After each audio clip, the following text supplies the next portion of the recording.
Om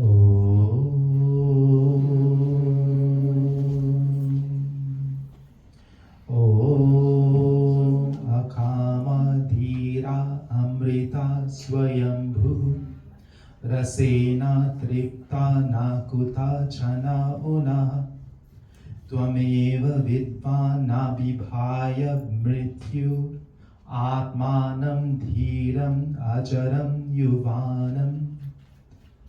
Mantra tells us that the individual soul is selfless, desireless, firm, immortal, resolute, patient. We have all been granted unlimited potential, but it is up to us to bring that potential to the forefront in everything we do in life. There's nothing that we need from the outside to make us whole and complete. When we identify with the divinity within, when we identify with that true self within, the person who does this and understands that the soul is undecaying and ever young does not fear death. My dear brothers, my sisters, my fellow souls, children of one God, Namaste. So I took time to prepare this, especially for our older mothers and fathers and my sisters and brothers. And I hope I wouldn't cut this short. I want to give you the complete message. And especially you, Auntie Sham, Pandita Sham Kumari. Now, I'll ask you this question. Don't raise your hand. I know the answer. How many of you are feeling pain at this moment?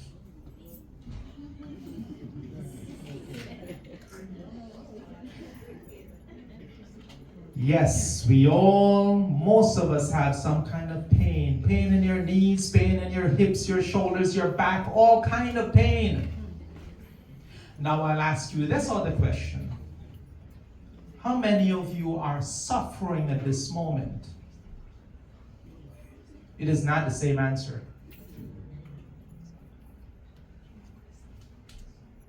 Now, you will say yes, that you're suffering from your pain.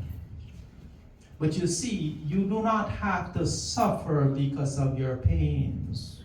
So let's discuss what is this suffering and what is pain. And before I finish with my pravachan today, I'm hoping that I change your perspective, I change your mind to such a state that you see suffering and you see pain as different things. You must and we must understand, not because you have pain, you have to suffer. So what is the difference between pain and suffering? Think about it for a couple of seconds. They are different. When I say pain, I mean physical body pain. Something hurts, you've injured yourself, or some pains that simply comes with age. If we were to define pain or physical pain, we'll say it's a physical sensation or discomfort that results from an injury, an illness, or some other body condition. But why do we suffer? Suffering is our own emotional and psychological response to that pain that we are feeling. It is how we are responding to the pain. We must understand this. It is the key to not suffer because of your pain. I bet if I ask, some of our parents will say that yes, they're in pain in so many different places in their body, but still they will tell you, and I won't name names, but I know a few of them here, that will say yes, they're in pain, but they are not suffering because they understand the difference. They understand how to respond to their pain. Okay, what happens when someone dies and it's an emotional pain? My behan Padmini, It's been a year and 4 months since your husband died. You would say you're still in pain, or would you say you're suffering? Which one is it? It's an emotional pain, isn't it? It's not a physical pain. You don't feel a part of you hurting because somebody passed away. The pain is not physical like a headache or a part of your body that hurts. Suffering can come from all different sources. Emotional distress, loss, fear, mental anguish. You can be in pain. You can have pain and not suffer. Or you can have pain and suffer greatly from it. But we must understand that on the spiritual path upon which we walk, we always talk about detachment. Detaching ourselves from the things of this world. And it is also that ability to detach ourselves from things like physical, emotional pain, so that you do not suffer.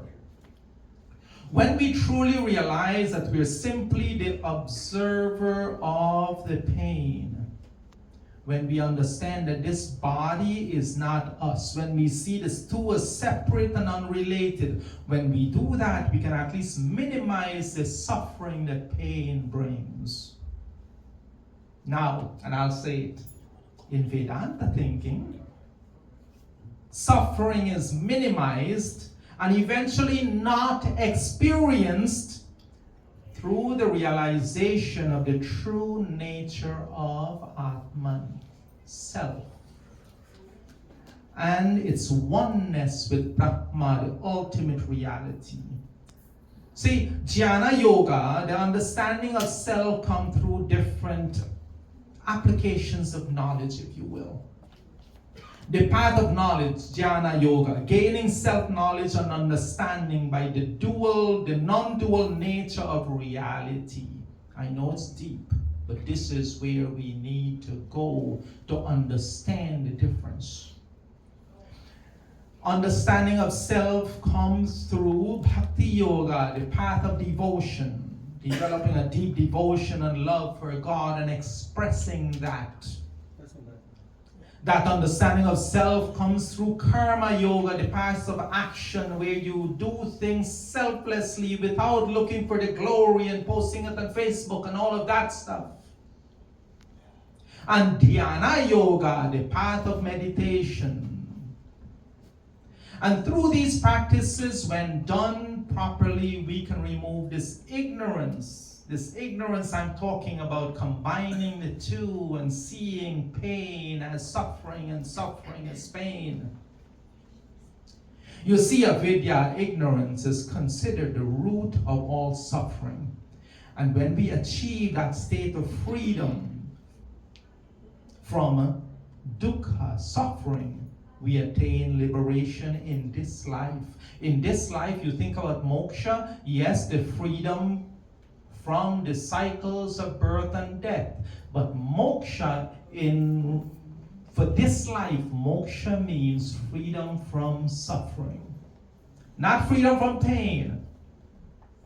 Everything ages, everything go bad, something's happened to eventually.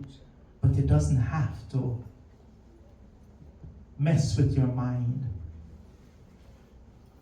When our pain, Auntie Sham, when your pain becomes your obsession, if all your attention goes to your pain, if all you think about is your pain, if all you focus on, if all you talk to other people about is your pain, then what else is there but your pain? Your entire life is your pain. You have made it that. When you're 100% focused on something, you become that thing.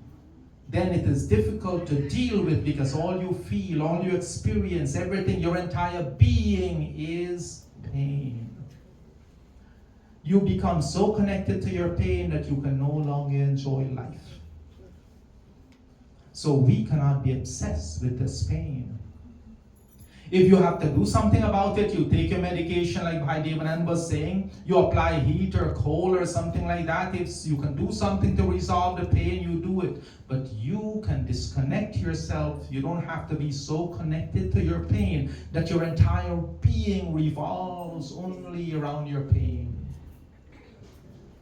How many of you feel that pain and then you look back upon your life with regret to the days when you were younger, when you had no pain? You see, when you think like that, your mind, you're in misery because you're living a life in regret. I'll tell you this quote that I'm quite fond of. I use it a lot, by my Guruji Swami Vedabharti. He said, and think about it deeply, it's kind of deep. If you were on the beach of a beautiful lake, but you are missing the beaches of the ocean, you are neither enjoying the beaches of the ocean or the beaches of the lake. You're not enjoying either one. Because you're there and you're thinking about something else. If you're looking back at your younger pain-free days and you're living a life in regret, you cannot enjoy those young days again, and you're not enjoying your days now because you're living in regret. The only way that you can enjoy this current time is, and you see it's all over the place, living in the moment. Most people don't even understand what it means. They say it sounds impressive, it sounds great. But what does living in the moment mean? It just doesn't mean live. Most of us don't know. You see, how do you live in the present moment? Whatever you're doing, put 100% focus in that one thing and enjoy it to its fullest. And that is living in the moment. You're in Mandir praying. Enjoy this moment. Don't think about your problems and whatever it is outside of here. If you're watching a movie at home, give it 100% of your attention, not with your phone in your hand, texting. You're not enjoying the movie, you're not enjoying this. If you're having a conversation with someone, put your phone away. Give that person the respect of 100% of your attention. Engage them fully. Live in the moment. Sadly, it seems like most people cannot do this anymore. The phone is always there. The phone is always half of their lives. Like I always say, live a life with no regret. Living a life in regret is no way to live. So yes, it is possible to experience pain without suffering.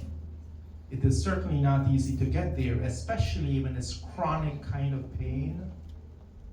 However, with practice of discipline, with the proper state of mind, it is possible to sufficiently detach yourself from what goes on here and what goes on here.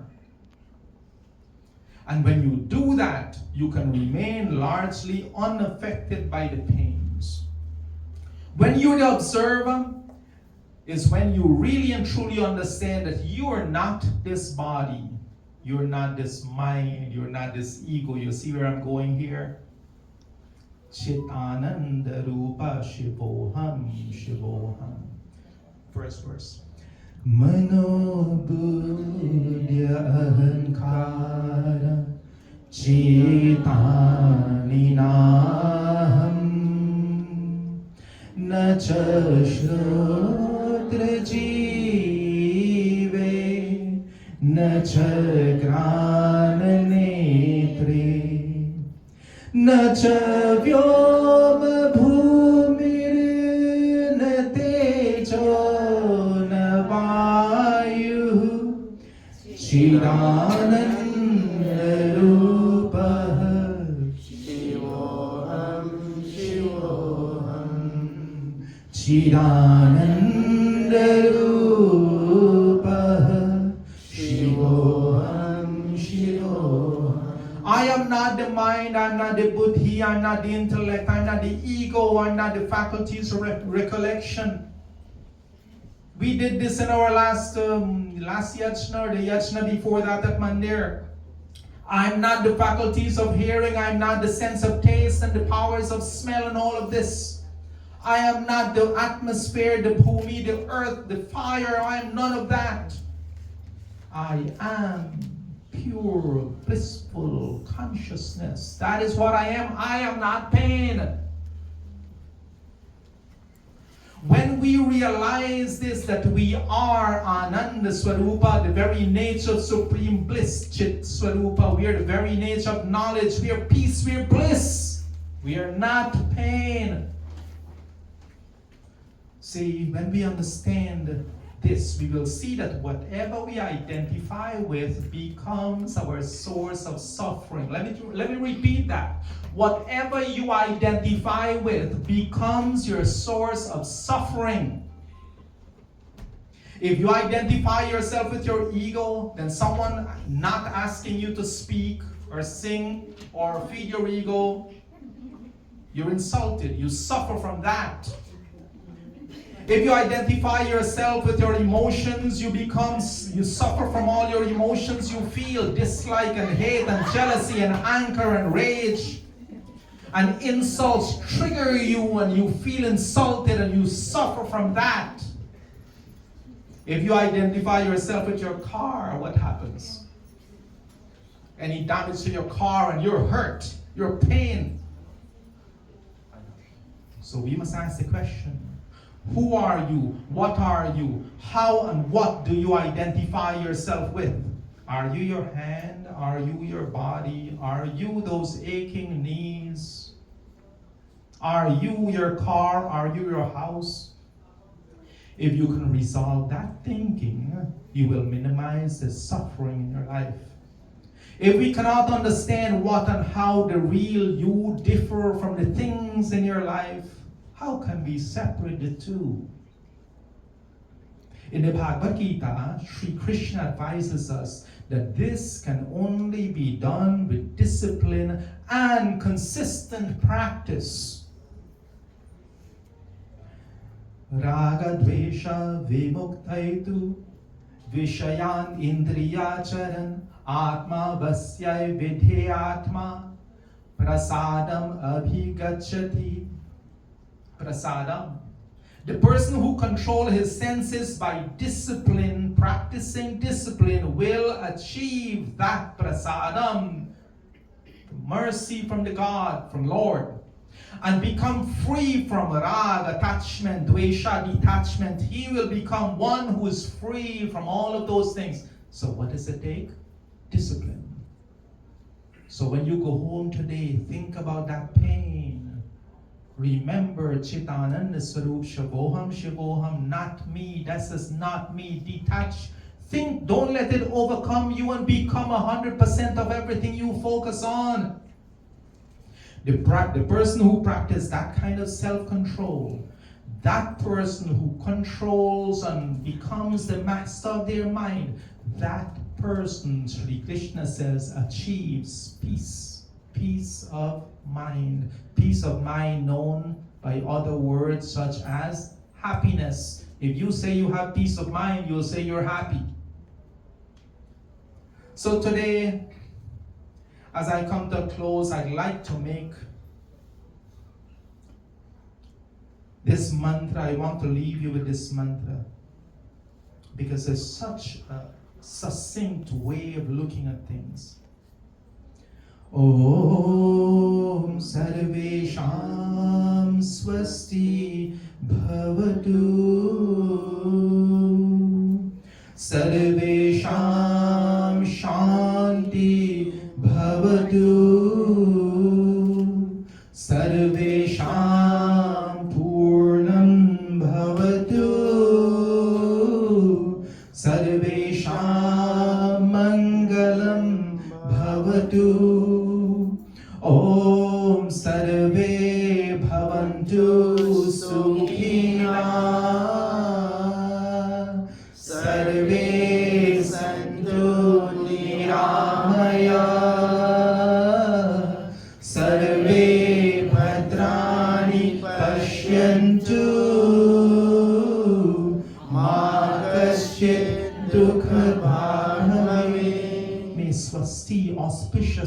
unto all of you.